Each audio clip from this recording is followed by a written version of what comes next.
And hey folks, me again, back again with another video. Today I'm reacting to the different cenobites, so I hope you enjoy the video. Like, subscribe, follow me on Amino, TikTok, and Discord, and enough chit chat. Let's begin, shall we? It's just a box. Thank God for reason. Finish it. Finish it. 12 frightening cenobites that never appeared in any Hellraiser movie. Spine-chilling backstories explored.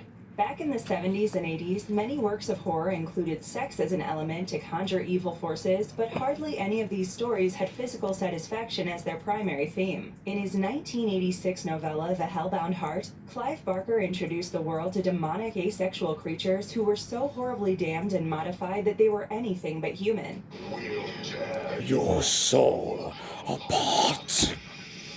In this work, he was vague in his description of the cenobites, leaving them open to interpretation, though he elaborated on their backstories soon after. Cenobites worship Leviathan, the god of flesh and pleasure, so the devil, and they then. see flesh as an object of craft, something that should be worked upon to create pieces so they're basically of art. demons, they then. exist to serve their master and protect his labyrinth, which is undeniably similar to hell. Minus the horns, then. Would also convert the worthy residents of hell into cenobites, and at times the transformation would take place on Earth itself. Almost as soon as the first novella was converted into a motion picture, the lead cenobite and head priest Pinhead became a cult favorite. I am pain. His makeup and design was appealing yet terrifying, and horror actor Doug Bradley was hailed for his stunning performance as the creature. Doug Bradley. No, you'll like it better this way. Trust me. The film, released in 1987 with the title Hellraiser, was directed by Barker himself, with a budget of only $900,000. The film went on to become a massive hit among fans and critics alike, and the rest, as they say, is history. In this video, we will introduce you to some of the lesser-known but disastrously horrifying cenobites that were never featured in the films. Before we go into our list, we have a very small request. If you like our content, please support us by go check them subscribing to out. our That's channel. what they've been This babbling is a small on click about. from you, but it means a lot to us. Thank you. Let's begin. Sculptress. Sculptress is a beautiful, bold woman who wears I don't know a dark much green about the off-the-shoulder Hellraiser dress series. atop her pale white skin. She will The only carve person your I know body is into one of Pinhead. her maquettes and keep the parts for her collection of human body art creations. She wears extremely revealing clothes and has razor-sharp knives for nails. Her real name is unknown, but her craft has bestowed her with this placeholder nickname. The best way to describe this seductively deadly cenobite is through one of her stories. The sculptress worked on bodies to manipulate flesh into bizarre artwork, and the bodies were brought to her by a cenobite called the Delivery Man, who was also her love interest but unfortunately had no lips. A young masochist man solved the Lamartian's box puzzle and was taken by the Delivery Man to the sculptress. He started falling in love with her as she severed his body into two halves, and she cut out a heart-shaped chunk of flesh from his body. She would address him as my like sweet, a woman's and the more she'd torture him, the more he'd love her. Until one day, he saw the Delivery Man and the sculptress have sex. To make him feel worse, she cut out his lips and gave him to the lipless Delivery Man so that he could kiss her. While he derived immense pleasure from physical torture, the psychological torture was worse than any pain he had experienced. The Seductress is a unique cenobite who doesn't just rely on physical torture. She can inflict acute mental suffering when required. This tempting masseuse of torture has unparalleled devotion for her work, and she understands the intricate bond between pain and pleasure. We think her sadistic tendencies are a result of the fact that she sees her victims as objects or raw material for her creations and nothing more. Even when she addresses them with sweet names, she means only trauma and suffering. A true hedonist. Clown. The Clown was initially a host of the Mr. Winky Dink Show, a television show for kids about a cartoon and its pet. He was then brought to hell to entertain innocent children whose souls were too pure to be damned. However, the tricks he performed were clearly not meant for children's viewing, and hell doesn't really have a rating or censorship system. The kids would get frightened to death. Once he performed the well-known trick of pulling a rabbit out of his hat, but this showcase of compassion enraged the god of desire and flesh, Leviathan, who proceeded to rip open the clown's stomach and pull his guts out. It's safe to say the clown learned his lesson. He is one of the few cenobites to have two faces, one of which is a pale yellowish color with empty eyes and a bald head. He has scars of deep cuts in his stomach and chest, which were probably the result of Leviathan's anger. His forehead is lined with nails that hold together what can only be described as patches of skin, and of course, his lips have been stretched to give him an eternal smile. Underneath this face lies his real face, the visage of an old and tired man with green hair. The clown was a pseudo-cenobite, transformed into a pure cenobite much later. Pseudo-cenobites are the ones whose transformation was completed on Earth after their deaths. The brutality and cunningness of Clown are glorified in a Mike Mignola Hellraiser story called Dead Things Rot. In this story, the Clown tricks a person he's tormenting into cutting a supposedly favorable deal that turns nasty, and is later seen executing his own pet Agathian just for showing compassion. With this action, he proves what a heartless beast he is. But then it is Cenobites we're talking about. Hearts and feelings aren't their strongest traits. It isn't. Hunger.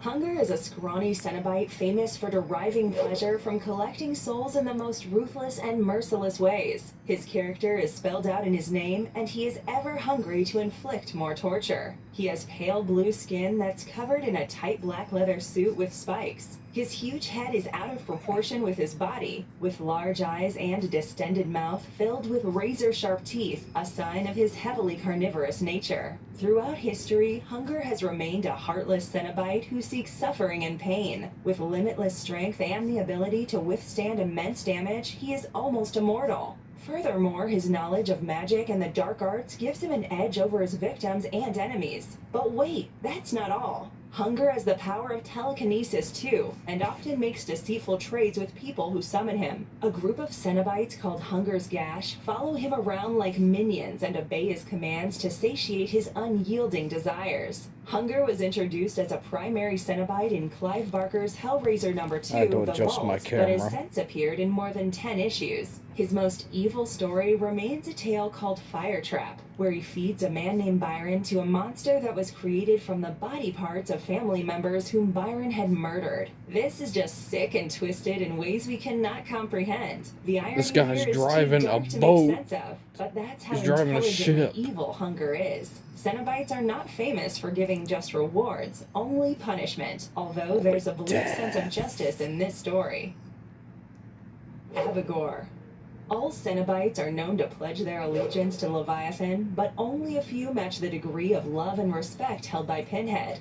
Don't you recognize your own flesh, your own spirit? One Cenobite to show such fealty, almost resembling worship, is Abigor. She's a dominatrix in a short, skimpy black leather outfit who looks just ravishing, and at the same she's time, hell-bent for leather. grotesque. This hot Cenobite has pale skin and short black hair. Her mouth is bookended by a zipper on either side, while her skull is pinned with thin blades. Her long and sharp nails can peel through your skin. As for her history, not much is known. Some claim that she was Cleopatra, the empress from ancient Egypt, who is known to possess great intellect, but also use her sex appeal as a weapon to gain political advantage. Others claim her to be Helen of Troy, whose beauty was a gift from the gods and whose face launched 1,000 ships. These historical identities don't explain the zips on her face, which are a fairly recent invention in human history. Nevertheless, her historical background is not as important as her present character. Like other Cenobites, she has immense powers including strength, resilience, and proficiency in magic and the dark arts.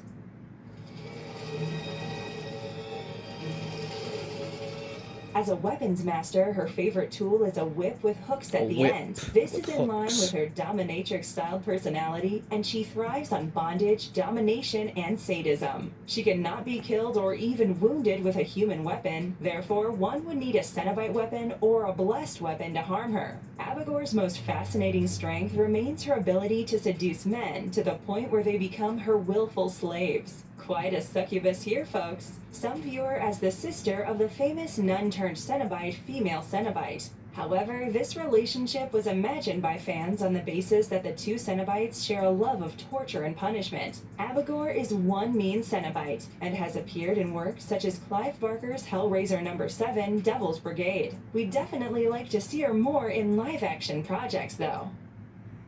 Grillard. Grillard is one of the more ancient Cenobites, who made his first appearance in 1223 AD. But who knows how long he's been taking away souls and banishing them to the depths of hell. There is a secret song at the center of the world, Joey. We can't really work out if Grillard is a male or female, because on one hand the disproportionate physique resembles that of a man, but on the other hand the creature has 4 large uncovered breasts on the front portion of its torso. Another feminine feature is the curved metal pin that it wears on its nose. Grillard has a disfigured face, with the lower lip dropping down to its chest because the lip has been stuck to 2 of its breasts with chains and nails. Its head was once split, but now has been stitched together.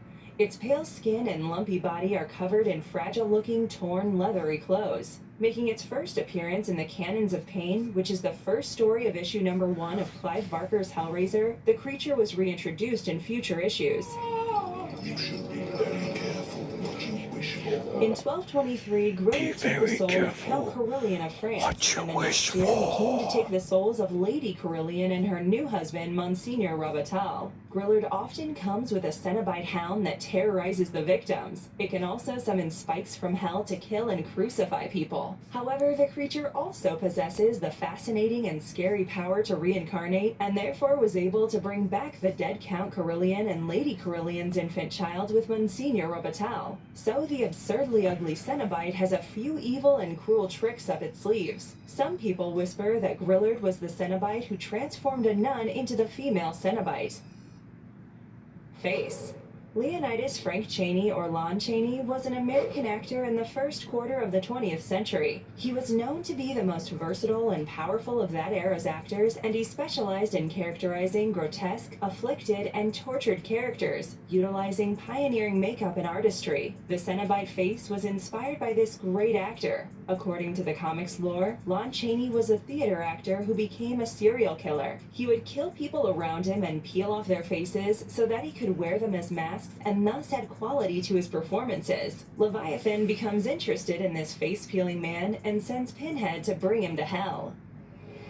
Pain has a face. Allow me to show it to you. Once there, Chaney is transformed into a skinless Cenobite who would wear masks made of people's facial skin. He runs a theater in hell too, where he shows plays centering around torment, pain, and suffering to his fellow residents. His eternal wish to be an actor lived on even after his life ended. Face first appeared in Clive Barker's Hellraiser number 1, The Cannons of Pain, and has returned in a total of 22 issues. Apart from possessing superhuman strength and resilience, he is known to control the minds of both the living and the dead, sometimes by way of possession. He has a plethora of face masks made of the skin of others, which he staples on his face when he performs in a play. He even claims that he has a mask for every occasion and every play. We believe that face is a metaphor for a person's obsession with their work. And why not? Achieving excellence in art has driven many people to commit crimes. Merkova. Merkova is one of the few Cenobites to have a lover, the Hell Priest Pinhead himself. I am the way. This angle was probably introduced to give a sense of relatability to the evil Cenobites, something that the viewers or readers could relate to and empathize with about Pinhead's character. This also addressed the question of what Cenobites are doing when they're not torturing souls. They can't be ripping people apart all day long, right? That's just monotonous and boring. More friends. Come to play with you, Joey. Merkova is also unique in her appearance. She's a hot woman in a revealing leather suit, but her face is an entirely different story. Stuck on where her nose and mouth should be is the skeleton of a horse's snout, and she also has horse legs instead of human ones. Unlike most Cenobites, she has long hair styled in a mohawk, and her arms are covered in horsehair. Sounds very punk rock. This interesting character didn't thrive for very long in the Hellraiser universe. Leviathan, the god of desire and flesh, was holding his sister, the goddess Morte Mam, captive in an egg-shaped tomb, and so she summoned humans to fight the evil Cenobites and free her. Gifted with powers, these great warriors were called the Harrowers. In retaliation, Leviathan ordered Cenobite the General to create a team of 6 to destroy the Harrowers. Merkova led this team, but was stabbed with a divine sword by Marty Sevenbirds, a member of the Harrowers team. Merkova teleported back to Hell, where Pinhead saw his love succumbing to her wound. He pulled the sword out of her guts, and she perished in Hell. Merkova remains one of the few Cenobites to die in Hell, and her story shows the irony of that fact. Hell continuously makes you pay for your deeds. But it raises a further question. What happens after you die in hell? Is there another hell for those who are too extreme for hell itself? Let us know in the comments. Gehenna. Gehenna's spine-chilling and jaw-dropping story finds its source in the Hebrew Bible. In the text, Moloch was a bull-headed deity who people worshipped, and the prime mode of their religious practice was tossing infants into the fire. Gehenna was a Moloch worshipper of medieval times who spent many days sacrificing for his pleasure. However, the sinister figure had an ounce of compassion towards his victims, so he would drug the infants with herbs so that they would not have to experience the pain. One day he witnessed others subjecting his own infant to the same fiery sacrifice, and he wasn't able to use the drugs on him. The child burnt with pain and agony, and Gehenna tossed himself into the fire, burning to death until only his bones were left. He was taken to hell, where he remained bonded, and many years later, he was made into a cenobite. After his conversion, he became a skeletal cenobite with spikes on his head. Like all cenobites, he possesses heightened strength and resilience, but he is also able to generate flames from his bony hands. However, he is not immune to fire, which can be used to inflict pain and suffering upon him. His power was also his weakness. Gehenna was friends with Pinhead, but probably suffered a fate worse than death at Pinhead's hands because of a rebellion against Leviathan. Gehenna, Where Death Lives is a 2016 horror film directed by Hiroshi Katagiri, although the film is not related to Cenobite Gehenna. Alistair. Alistair's story is more twisted and disturbing than many other Cenobites. Long ago, he was a simple man in rural Italy who was in love with a beautiful girl called Calkis. When he finally proposed to her, she turned him down despite being in love with him. Taken aback, he spied and stalked her only to find that her brother and father constantly molested the poor girl. An enraged Alistair devised a sinister plan to save his damsel in distress. He would kill Calkis' brother, and she would later serve the brother's flesh as meat to her father. Upon learning that he was eating his son, the father choked to death. All through his human life, Alistair wished to be one with his love, and he knew he would only achieve this after he and Calkis committed horrific acts involving murder and cannibalism. Later, Alistair would end up in hell and attracted Leviathan's interest. Alistair was made into a Cenobite, and he was eternally attached to Calkis with a golden chain. After the conversion, he became an obese man with the same golden chains wrapped around his body, with his mouth stretched open by the chains. Furthermore, he has a golden arrow gashed into his skull. Once transformed, Alistair coordinated a rebellion against fellow Cenobites and by extension Leviathan himself. This team would come to be known as Alistair's Gash, which Gehenna was also a part of. Later, Leviathan ordered Pinhead to bring Alistair to justice. One doesn't really know if Cenobites who turn against their master should be called good guys, but it is a fact that Alistair was probably the best among the worst. The Ferryman. Harmon Taylor was a high-ranking member of the Ku Klux Klan. He owned a ship called the Dixie Shadow, upon which he would hold captive men of color he had abducted. These men were pitted against the fighter named the Ferryman, who was brutal and ruthless and could crush skulls with his bare hands. In one such adventure, Taylor discovered a lament puzzle and solved it. Somehow the Ferryman was taken to hell and made into a Cenobite of the same name. The Ferryman looks like a huge muscled man with hook chains covering his body, and his hands hold two large metal hooks. Like other Cenobites, he has immense strength and power. However, his history as a fighter and his giant physique give him an edge over the others. The Ferryman serves in Hell's army and is a loyal servant to Leviathan. He's known to have made an appearance in Clive Barker's Hellraiser No. 13, The Ferryman, but we would love to see more of this horrific and beastly Cenobite.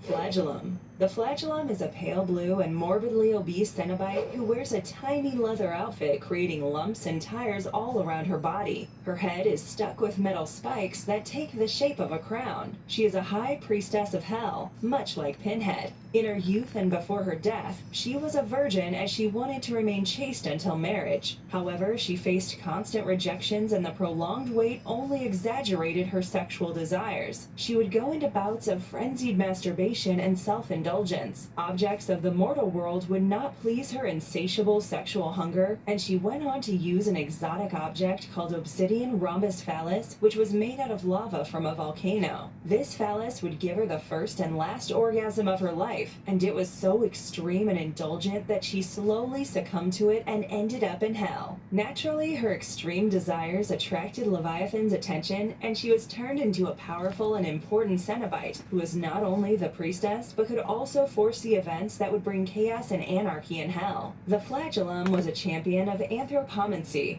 the art of seeking knowledge of the future by reading other people's intestines, especially young virgin girls or children. She could also levitate and would go into a deep meditative sleep in which she would dream of everything evil and diabolic. Years of meditation had heightened her psychic abilities so much so that she was able to build a mental connection with Leviathan itself, and Pinhead would wake her up only in times of dire need or grave danger. We believe she is one of the most important cenobites ever created, and if a live-action film was made featuring her, she'd have a pivotal role to play. Spike.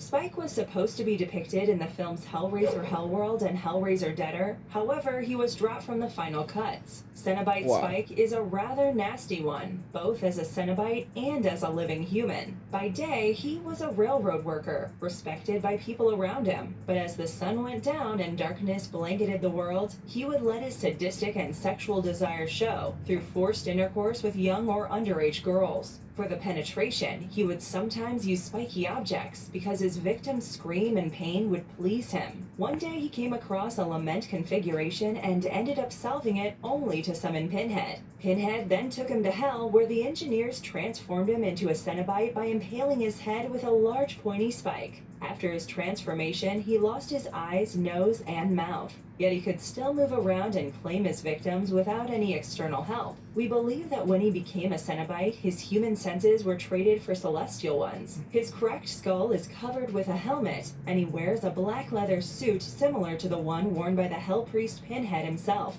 The engineers probably peeled the skin off his face and pulled it back using metal bearings. The large golden spike left him bereft of the human sensations he so obsessively sought when he was alive. Even the faculty of speech was taken away because he had no mouth or tongue to speak with. We believe this was a direct reflection of the kind of pain he inflicted on young girls he attacked. Spike is a remarkable piece of imagination, and naturally the horror he would generate in a live-action film would be immense. By now, you must have realized that not all cenobites were created from a desire for masochistic or sadistic pleasures. A few of them were the result of crimes of passion. We also see hints of the 7 deadly sins of pride, greed, wrath, envy, lust, gluttony, and sloth. Irrespective of their backgrounds and natures, the one thing that holds true is all of these evil monsters will satiate the hunger of horror.